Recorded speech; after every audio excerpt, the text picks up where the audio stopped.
Howdy there, friend. Let me introduce myself. Last name Hedgehog, first name definitely Nada, and welcome to Pleb Review, the satirical gaming review series that even your mother could enjoy. What we have here is Astroneer. That wasn't supposed to rhyme.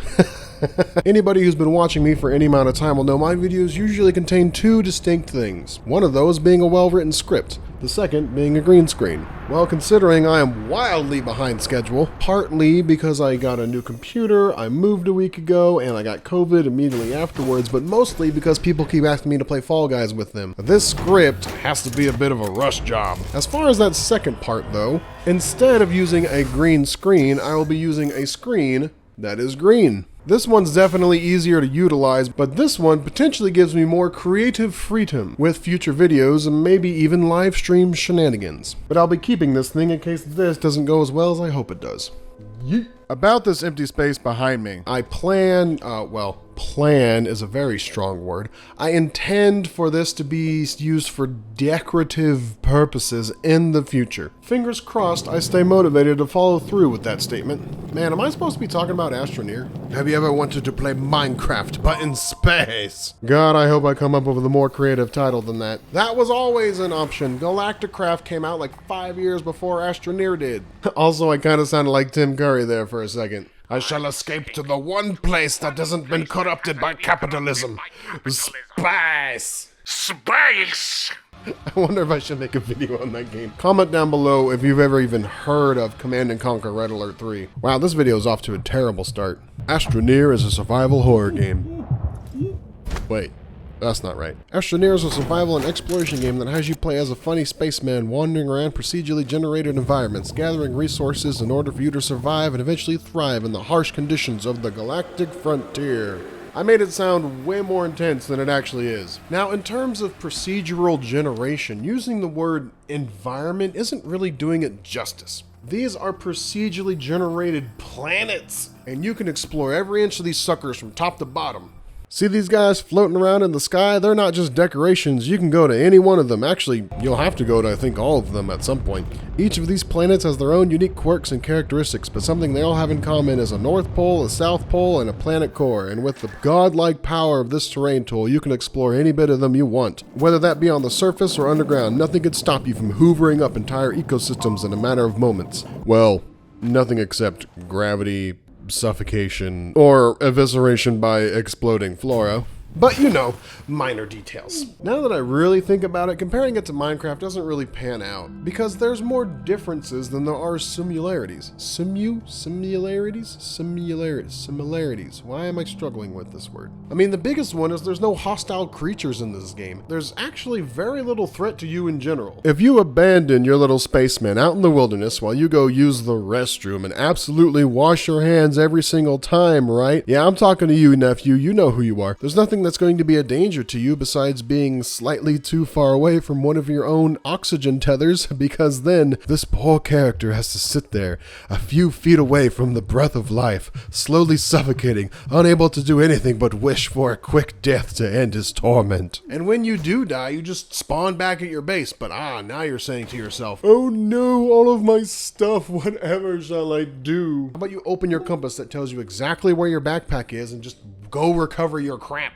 In general, Astroneer is just one of those games that is very user-friendly, but it is not new user-friendly. It may hold your hand in some ways, like not having to eat, sleep, drink, or defend yourself from hostiles in any meaningful capacity, but in other ways, it is a mother bird that throws you out of the nest and tells you, good luck, idiot. We're gonna have to put out an Amber Alert for the main story of this game because it has been 24 hours and I still don't know where it is. Starting off, it gives you a bit of a progressive path by offering little challenges for things you need to craft in a certain order. However, as far as the main thing you are supposed to be doing, the game's pretty hands-off. I know there's this off-world space station I'm supposed to go to that requires something found in each planet's core because I watched a few episodes of some guy's Let's Play before falling asleep and forgetting his name by the time I woke up. I guess one thing these two games have in common is that they tell you to go to hell, quite literally.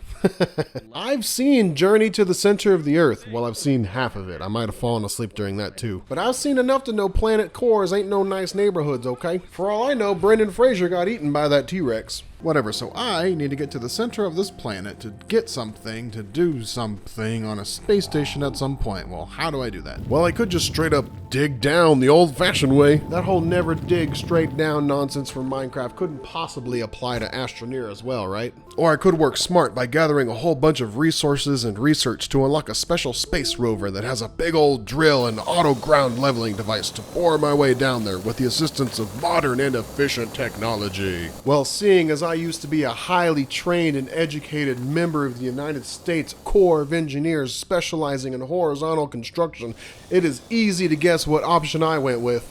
I'm digging a big ass hole by hand, baby. Let's go! I am a dwarf and I'm digging a hole. Diggy, diggy hole. Digging a hole. Ah! After gathering a myriad of field data and more than one long walk back to my corpse, it is clear to me that any successful intra-terrestrial expedition will require a base of operations. So what do we need to build a base? Well, we need resources. What do we need to gather the resources? That's an even easier question. It's already strapped to your back. The thing you were already using to put Mother Nature in her place can also be handy for gathering natural building supplies. Okay, but now my backpack is full of things I don't want to get rid of, but also can't use at the moment. What is my next step? Well, now we have to deal with the biggest problem for new players, and outside of death and dismemberment, that being resource management. You see, in Astroneer there are quite a few unique tools and structures for managing your resources in the mid to late game, but in the early game your options are not great, to say the least. So I have come up with an incredibly creative and original idea inspired by one of the greatest movies starring one of the greatest actors Hollywood has ever seen, Shia LaBeouf. No, not that movie. That movie. I'm talking holes, baby. Do you have resources you want easy access to? We've got a hole for that. Do you have resources you don't know what to do with yet? We've got a hole for that. Did you find something lying on the side of the road? You don't know what it does, but it looks purty and you want to keep it. Well, we've got a hole for that. Damn, that sure has a lot of holes. Come on down to Hedgehog's Wholesale Hole Headquarters, where if you've got a goal, we've got a hole. I've got a lot of holes that need filling and you're the one to do it. Ah, damn it, I messed it up. I was doing so good. Here is one point for that little indie game that no one's heard of I mentioned earlier. It has resource stacking, where in most cases you can have multiples of the same item in a singular inventory slot, as compared to Astroneer's resource stacking, where there isn't any, unless you're trying to play an incredibly frustrating game of Jenga. In the early game, if you need 8 pieces of resin for crafting purposes, you will be lugging around 8 pieces of resin until you use them. If you're trying to store them for later, well, you could make a medium storage device, which is available to you pretty early, but those only hold 8 things total. So early on, if you got a lot of stuff you're trying to keep, you're going to need a lot of medium storage devices. Or alternatively, you use my big brain method of just digging a hole and throwing it in there. When starting off with this game for the very first time, I did not think resource management was going to be the biggest obstacle I would face. Freaking ridiculous. Building an entire space program by hand is requiring much more resources, both physical and mental, than initially predicted. So instead of building spaceships, we will be building a space staircase. The space staircase is progressing quite nicely. Some of you may yet die, but that is a sacrifice I am willing to make. As a compounding element to keep the workforce motivated, I have prepared everybody lunch on the neighboring planets, so nobody gets to eat until the job gets done. Get back to work. Hey, what are you doing? Hey, stop. No, I'll have your final check for this. Astroneer may have more differences than similarities to something like Minecraft, but one thing they have in common that I really appreciate is just creative freedom. There may not be complex storytelling or linear progression, but that lends to you as the player having the ability to just do whatever you want at a moment's notice. If you want to speed run through and just get off the starting world within the first 90 minutes, then by all means. But if you want to take things slow and spend the first 20 hours building the best first world starter base you possibly can, the game is not going to tell you to do otherwise. Just don't go on Reddit bragging about how it took you 20 hours to build a spaceship. You're gonna get made fun of. One thing this game does incredibly well that I just can't avoid bringing up is its ambiance. Ambience? I may have forgotten how to say that word. The sound engineering for Astroneer is masterful. Everything from the background music to gathering resources to simply just walking around, it all just sounds so satisfying.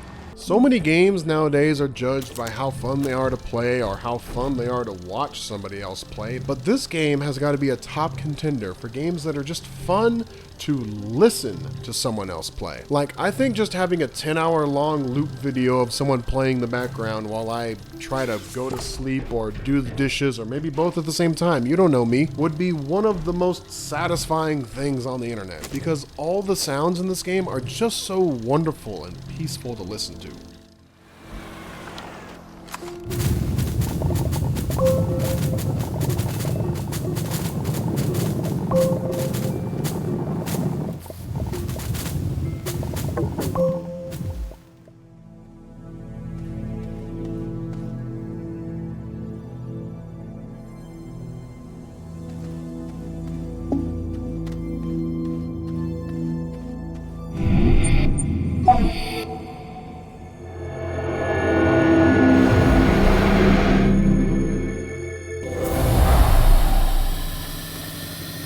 There's a small part of me that can understand someone from the outside looking at Astroneer and thinking, colorful crafting game, that's been done before. But those people aren't really giving it enough credit for what it is. A game that is neither stressful with flashy action, nor overly hand-holdy by being too easy, and has some wonderful ambience.